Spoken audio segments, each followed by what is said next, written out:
Gabriel Hunt had been deaf since birth. 5 years old. Son of billionaire Dominic Hunt. The best doctors in the world had tried everything. Surgery, therapy, experimental treatments. Nothing worked. Gabriel would never hear. His father had accepted it, learned sign language, adapted, moved on, until the day their new maid, Elena, arrived. She was quiet, older, spoke broken English. But when she saw Gabriel, something changed in her eyes. She reached into her bag, pulled out a small wooden box, and whispered in her native tongue, "I can help him." Dominic laughed, dismissed her. But that night, Elena did something no one could explain, and the next morning Gabriel woke up screaming, not in pain, in shock, because for the first time in his life he could hear his own voice.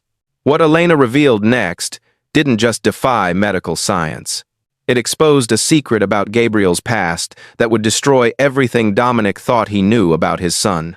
Have you ever witnessed something impossible become real? Stay until the end. This story will leave you speechless. Comment if you believe in miracles. Dominic Hunt stood at his office window, 52 floors above Manhattan, watching the city move, but his mind was elsewhere, on his son, Gabriel, 5 years old, born completely deaf. Genetic condition, irreversible. The doctors had been clear. No surgery could fix it. No technology could help. Gabriel would live in silence forever. Dominic had grieved, raged, bargained, finally accepted. He learned ASL fluently, hired deaf tutors, built Gabriel a world where silence was normal. His ex-wife, Vanessa, hadn't been so understanding. She'd left when Gabriel was 2. Couldn't handle a defective child. Her words. Dominic never forgave her. Raised Gabriel alone. With help. Nannies, tutors, staff. But the most recent nanny had just quit. Couldn't handle Gabriel's tantrums. The frustration of a child who couldn't communicate fully. So Dominic needed someone new. The agency sent Elena Volkov, 58. Russian immigrant. Limited English. No formal training, but impeccable references. Dominic almost rejected her application. Then he read the note. Good with special children, patient, kind. He scheduled an interview. Elena arrived in a simple dress. Gray hair pulled back, weathered hands. She sat across from Dominic, spoke slowly. I understand your son cannot hear. That's correct. I can help. Dominic smiled politely. I appreciate the confidence, but Gabriel's condition is permanent. Perhaps. It's not perhaps, it's medical fact. Elena folded her hands. I have seen many facts proven wrong. Dominic's patience thinned. Look, Mrs. Volkov. Miss Volkov. My son needs someone who understands his limitations. Maybe he needs someone who doesn't see limitations. Dominic should have ended the interview, but something in her eyes. Calm, certain, unafraid. Fine. 2-week trial. Elena nodded. That's all I need. She started the next day. Gabriel was suspicious. New people always made him anxious. Elena approached slowly, knelt to his level. Signed. Hello, Gabriel. Gabriel's eyes widened. She knew sign language. Elena continued signing. I'm Elena. I'm here to help your papa. Gabriel signed back. Can you hear? Yes. What's it like? Elena paused. Signed, carefully. Like feeling the world touch you from far away. Gabriel tilted his head, confused but intrigued. Elena pulled a small toy from her bag. A wooden bird, carved, beautiful. She placed it in Gabriel's hand. His fingers traced the wings. Elena pointed to her ears, then to the bird. Signed, birds sing. You cannot hear them, but you can feel them. She placed the bird against his chest. Gabriel felt the vibrations as she hummed. His face lit up. For the first time in weeks, he smiled. Dominic watched from the doorway. Something shifted in his chest. This woman was different. The first week was peaceful. Elena cooked, cleaned, cared for Gabriel. But Dominic noticed strange things. She brought herbs from home, burned them in small bundles. The house smelled of sage and something else. Something old. One evening, Dominic asked, what is that smell? Protection. From what? Old hurts. Dominic didn't push. He didn't believe in superstition. But Elena was good with Gabriel. That's all that mattered. On the 10th day, everything changed. Dominic came home early. Found Elena in Gabriel's room. The boy was asleep. Elena sat beside him, holding a small wooden box. She opened it. Inside was something that looked like a stone. Dark, smooth, pulsing with faint light. Dominic stepped forward. "What is that?" Elena didn't flinch. "A gift from my grandmother." "A rock?" "Not a rock, a memory." "What does that mean?" Elena closed the box. "Some things cannot be explained, only witnessed." Dominic's patience snapped. "If you're doing some kind of ritual, I'm helping your son. He's deaf. Nothing can help him." Elena stood, faced him. "Your son is not deaf because he cannot hear. He is deaf because something was taken from him." Dominic's blood ran cold. "What are you talking about?" Elena handed him an envelope. "I found this in his medical files." "How did you—" "Read it." Dominic opened it. Inside was a lab report from Gabriel's birth. Genetic test results. But something was off. The mother's DNA didn't match Vanessa. Dominic read it again. "This is wrong. There's been a mistake." "No mistake. Vanessa is his mother. According to this, she's not." Dominic's world tilted. "That's impossible." Elena's voice was soft. "Is it?" Dominic didn't sleep. He pulled every record. Birth certificate, hospital files, photos. Everything pointed to Vanessa being Gabriel's mother. But the DNA test didn't lie. Gabriel wasn't biologically hers. So whose child was he? Dominic called the hospital. Demanded answers. They stonewalled. Privacy laws. No information without consent. He called Vanessa. She answered on the 5th ring. "What do you want, Dominic? Did you give birth to Gabriel?" Silence. "Vanessa? Why are you asking this now? Just answer the question." Her voice went cold. "I carried him. I delivered him. He's mine. The DNA test says otherwise." "What DNA test?" "From his birth. You're not his biological mother." Vanessa hung up. Dominic called back. "Voicemail." He tried again. Nothing. Elena appeared in the doorway. "She's not going to tell you the truth." "Then who will?" "The woman who gave birth to him." "How do I find her?" Elena pulled out another envelope. "I already did." Dominic stared. "Who are you?" "Someone who knows what it's like to lose a child." Inside the envelope was a name. Anna Kozlov. And an address. A hospice facility in Brooklyn. Dominic drove there immediately. Elena came with him. The facility was small, quiet. They asked for Anna Kozlov. The nurse's face fell. "Room 12, but she doesn't have long." Dominic entered the room. A woman lay in the bed, thin, pale, dying. But her eyes were Gabriel's. Exactly. She saw Dominic. Recognition flashed. "You're him, the father." Dominic approached slowly. "Who are you?" Anna's voice was weak. "I'm Gabriel's mother." "Why didn't I know about you?" "Because Vanessa paid me to disappear." Dominic's fists clenched. "Explain." Anna took a shaky breath. "I was a surrogate. Vanessa couldn't carry a child. She hired me." "So you gave birth to Gabriel?" "Yes. But something went wrong during delivery. Oxygen deprivation. The doctors said it damaged his auditory nerves. That's why he's deaf." Anna's eyes filled. "Vanessa blamed me. Said I ruined her perfect child. She paid me to sign away my rights, to never contact you or Gabriel." "Why did you agree?" "Because I was desperate and dying." She gestured to the machines. "Genetic illness. Same one I passed to Gabriel." "What illness?" "The deafness isn't genetic. It's a curse." Dominic stepped back. "A curse?" Anna looked at Elena. "She knows. Ask her." Elena moved forward, placed the wooden box on the table. "Your family has carried this for generations." "What family?" Elena opened the box. The stone glowed brighter now. This stone belonged to Anna's grandmother. And her grandmother before that. "It's a rock. It's a key." "To what?" "To unlocking what was stolen."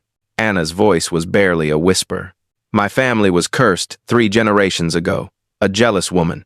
She took our voices, our hearing, our connection to the world." Dominic laughed bitterly. This is insane.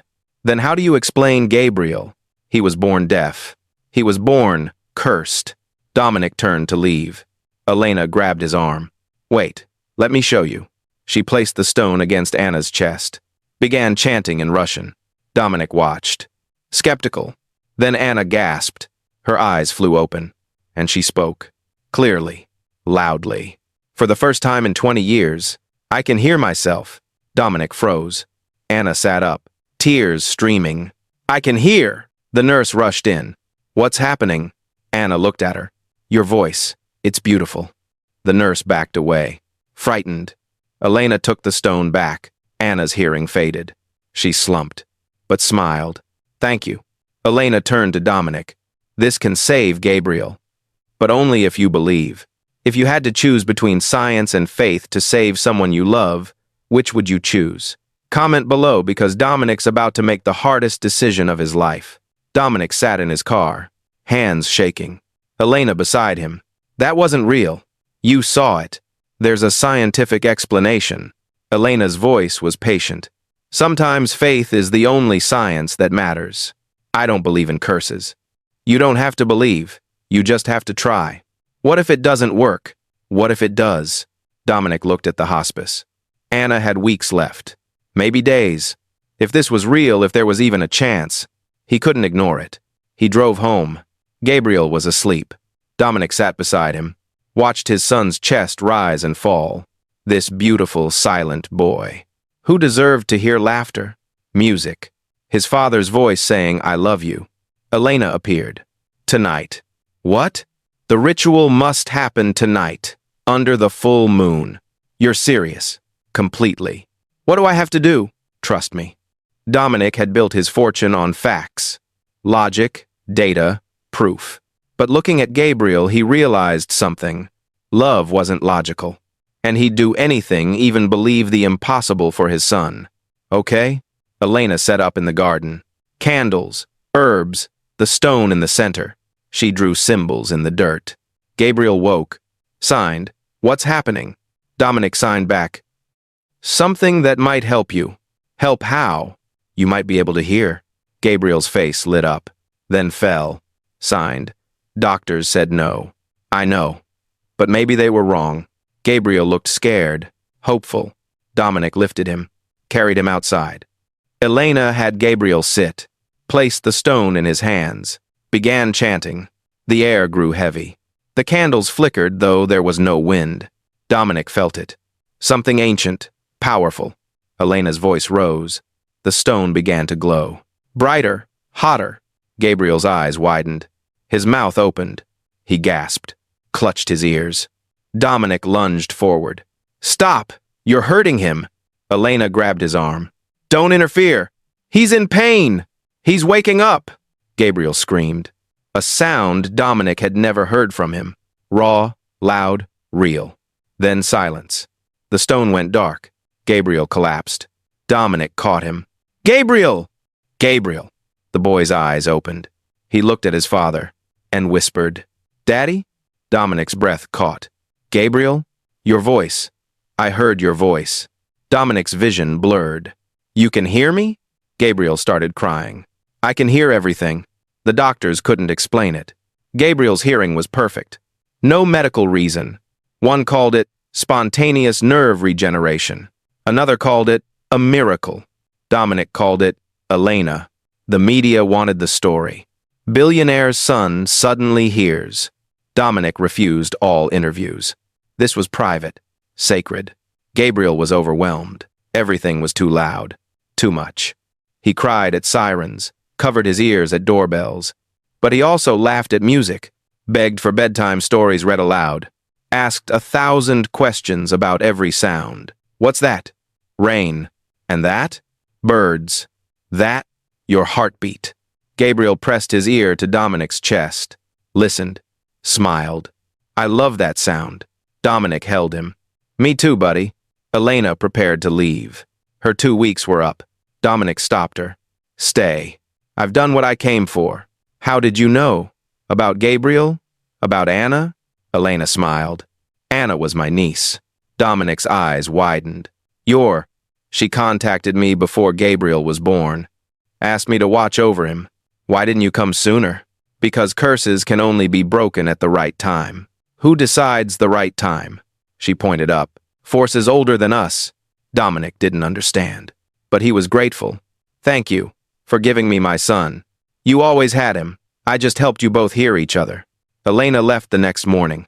Dominic tried to pay her. She refused. Some things aren't for sale. She walked away. Never looked back. Dominic never saw her again. But every night, he smelled sage and knew she was still watching. 6 months later, Gabriel was thriving.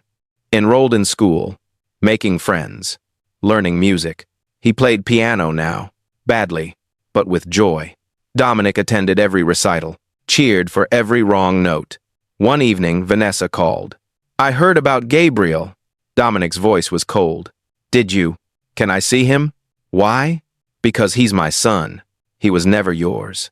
I carried. You hired a surrogate, paid her off, abandoned Gabriel when he didn't meet your standards. Vanessa's voice cracked. I made mistakes. You don't get to fix them now. Please. No. Dominic. He can hear Vanessa. He's happy. And you're not part of that. He hung up. Gabriel appeared. Who was that? No one important. Gabriel climbed into his lap. I heard you. You were mad. I'm protecting you. From what? People who don't deserve you. Gabriel hugged him. You deserve me. Dominic's throat tightened. I'm trying to. You're doing good. Yeah? Yeah. Years passed. Gabriel grew. Became a musician. Played violin. Composed pieces that made audiences weep. At 15, he performed at Carnegie Hall. Dominic sat in the front row. Watched his son command the stage. This boy, who was supposed to live in silence, now creating sounds that moved the world. After the performance, reporters asked Gabriel a question. What inspired you to pursue music? Gabriel thought, then smiled. I spent 5 years in silence. Now I want to fill the world with sound. The crowd applauded.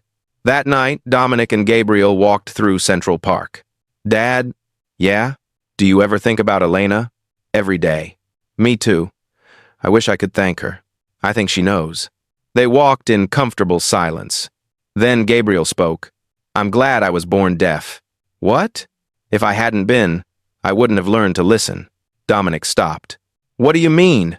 Most people hear, but they don't listen. I had to learn. And now I hear everything. Like what? People's hearts, when they're sad, happy, lying. You hear that? In their voices. You taught me that. When I was deaf, you listened to me with your eyes. Now I listen to everyone, with my heart. Dominic pulled him close. You're wiser than me. I learned from the best. They stood together, father and son, bound not by blood or biology, but by love, and the miracle of a mysterious woman who believed in the impossible. The end. A deaf child, a mysterious maid, and a miracle no one could explain. Gabriel's story reminds us that sometimes the impossible is just waiting for us to believe. Dominic chose faith over facts, and it gave him everything. Science doesn't have all the answers. Sometimes love does. If this story moved you, hit that subscribe button and turn on notifications. Share it with someone who needs hope. And comment, do you believe in miracles? Have you ever witnessed something you couldn't explain? Your stories inspire these stories. Until next time, stay open to wonder, stay ready for miracles, and never stop listening with your heart. Bye.